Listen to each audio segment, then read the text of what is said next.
Assalamualaikum warahmatullahi wabarakatuh. Salam, Om Swastiastu, Namo Buddhaya, salam kebajikan, salam sejahtera bagi kita semuanya.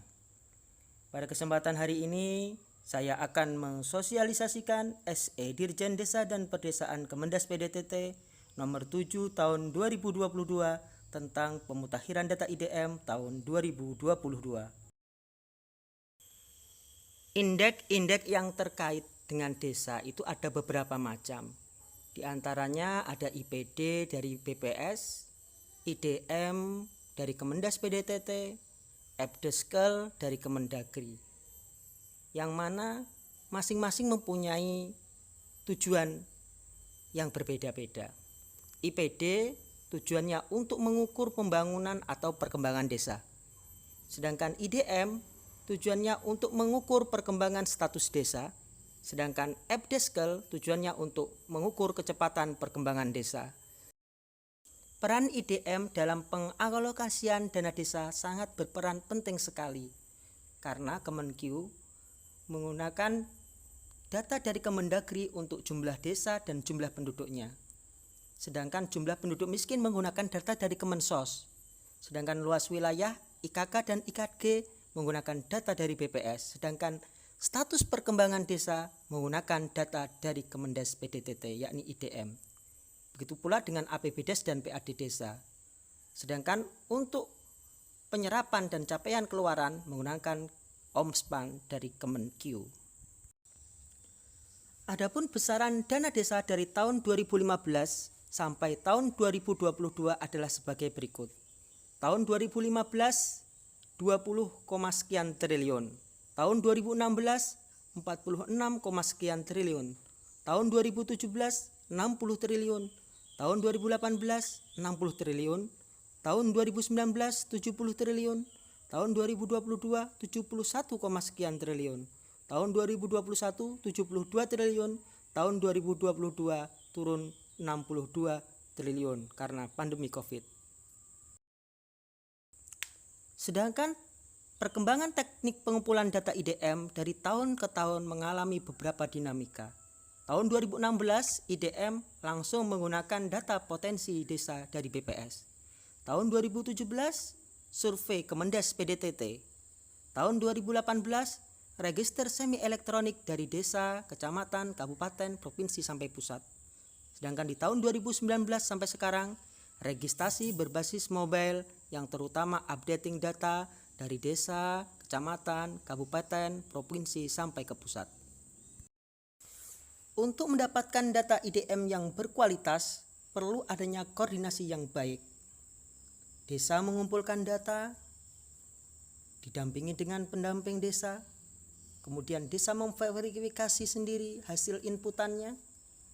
Setelah itu kita input ke dalam dashboard IDM Kemendes, kemudian kecamatan memverifikasi apakah memang sudah benar pengisiannya atau memang ada yang perlu diperbaiki. Jika data tidak sesuai dengan kondisi desa, maka kecamatan atau kabupaten kota tidak akan memvalidasi dan data akan dikembalikan kepada desa untuk dilakukan pendataan ulang. Berikut inilah pengorganisasian pendataan IDM. Kades dan PLD mendata, diserahkan kepada camat untuk diverifikasi dengan PD. Apabila sesuai maka dilanjutkan ke DPMD, Bapeda atau TA. Apabila masih belum sesuai dikembalikan kepada desa lagi untuk direvisi. Camat menyerahkan ke dalam BPMD, BPMD menyerahkan ke BPMD provinsi, kemudian BPMD provinsi menyerahkan kepada Kementerian Desa. Adapun kuesioner IDM sendiri terdiri dari 3 item. Yang pertama adalah IKS, Indeks Ketahanan Sosial, yang mana totalnya ada 337 data. Selanjutnya adalah IKE, Indeks Ketahanan Ekonomi, yang terdiri dari 120 data. Yang terakhir adalah IKL, Indeks Ketahanan Lingkungan, yang mana terdiri dari 20 data. Jadi secara kumulatif IDM ini terdiri dari 480 data yang harus kita isi. Adapun output dari hasil pendataan IDM ini adalah pengklasifikasian desa berdasarkan 5 kelompok. Yang pertama, sangat tertinggal dengan nilai IDM 0,4 sekian-sekian.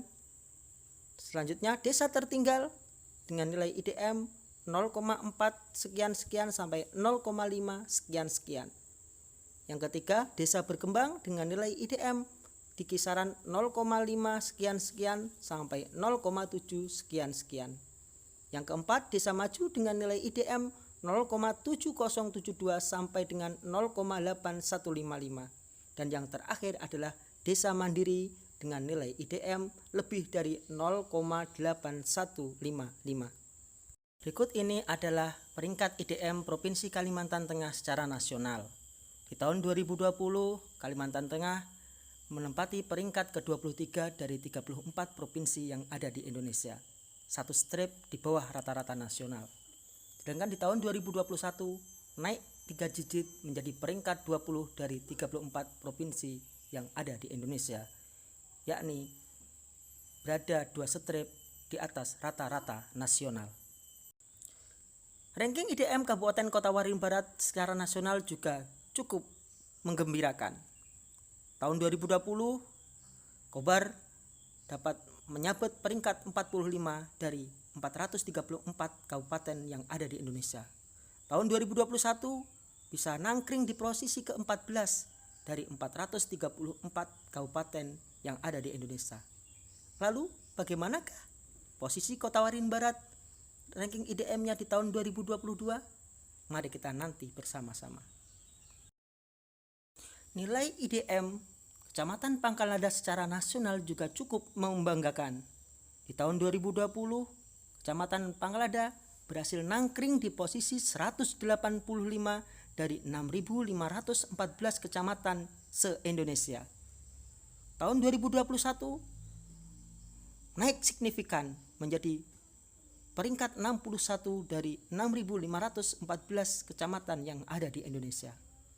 Lalu menarik untuk kita ikuti bersama. Berada di posisi berapakah Kecamatan Pangkalada ranking IDM-nya di tahun 2022? Inilah grafik yang kami sajikan tentang pertumbuhan IDM di Kecamatan Pangkalada.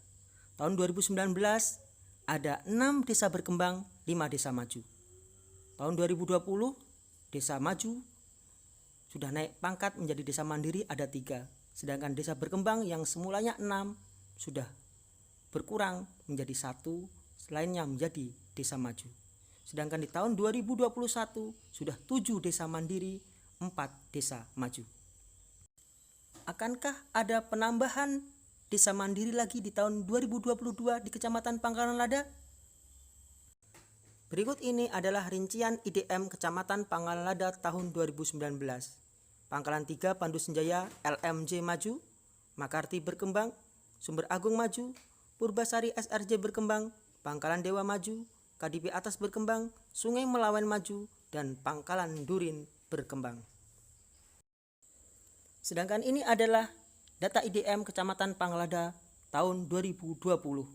Ada beberapa desa yang semulanya maju sudah berubah menjadi mandiri. Di antaranya adalah Pangkalan 3, Pandu Senjaya, dan Sumber Agung. Kemudian desa-desa yang semulanya berkembang sudah berubah menjadi maju, seperti Pangkalan Durin, KDP Atas, dan Sungai Rangitjaya. Dan tinggal menyisakan Makarti Jaya yang masih berstatus berkembang. Sedangkan ini adalah IDM Kecamatan Pangkalada tahun 2021. Banyak sekali desa-desa yang berubah status menjadi desa mandiri. Total dari 11 desa ada 7 desa, tinggal menyisakan 4 desa yang berstatus maju, yakni Desa Makarti Jaya, Desa Sungai Rangitjaya, Desa KDP Atas, dan Desa Pangkalan Durin. Menarik untuk kita ikuti bersama apakah keempat desa yang masih berstatus maju ini juga akan naik tingkat menjadi desa mandiri di tahun 2022. Demikianlah sosialisasi pendataan Indeks Desa Membangun tahun 2022 dari kami. Terima kasih atas perhatiannya. Terima kasih atas partisipasinya. Mari kita bersama-sama mensukseskan pendataan Indeks Desa Membangun tahun 2022 dengan pendataan yang sesuai dengan kondisi real yang ada di desa dan berbasis SDGs. Salam berdesa.